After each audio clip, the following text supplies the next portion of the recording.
ઇતિહાસમાં પહેલીવાર ભારતે 12 પરમાણુ હથિયારો ડિપ્લોય કરી દીધા છે.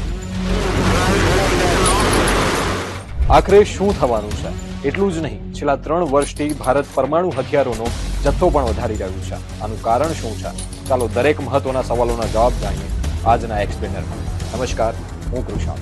સ્વીડનની થિંક ટેન્ક SIPRI ના રિપોર્ટ અનુસાર 2023માં ભારત પાસે 164 પરમાણુ બોમ્બ હતા, જે 2024માં 172 અને 2025માં વધીને 180 થઈ ગયા. ત્યારબાદ 2026માં પરમાણુ બોમ્બની સંખ્યા વધીને 190 પર પહોંચી ગઈ. એટલે કે 3 વર્ષમાં ભારતે 26 પરમાણુ બોમ્બ વધાર્યા છે. જ્યારે પાકિસ્તાન પાસે અત્યારે 170 પરમાણુ બોમ્બ છે. જો કે ચીનના પરમાણુ બોમ્બની સંખ્યા પણ 620 થઈ ગઈ છે, જે 2024માં 500 હતી. SIPRI ના રિપોર્ટની ટોપ હાઇલાઇટ એ છે કે શાંતિકાળમાં પણ પહેલીવાર ભારતે 12 પરમાણુ હથિયારો તૈનાત કર્યા છે. પરંતુ આનો અર્થ શું છે?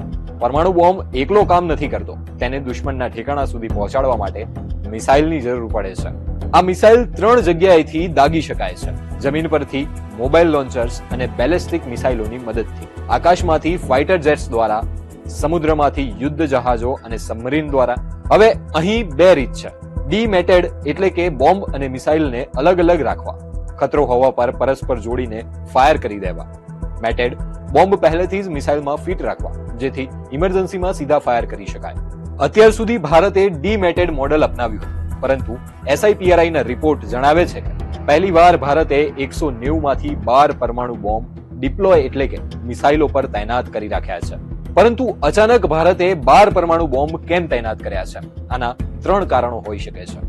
ભારતની નો ફર્સ્ટ યુઝ એટલે કે પહેલા હુમલો ન કરવાની પરમાણુ નીતિ છે.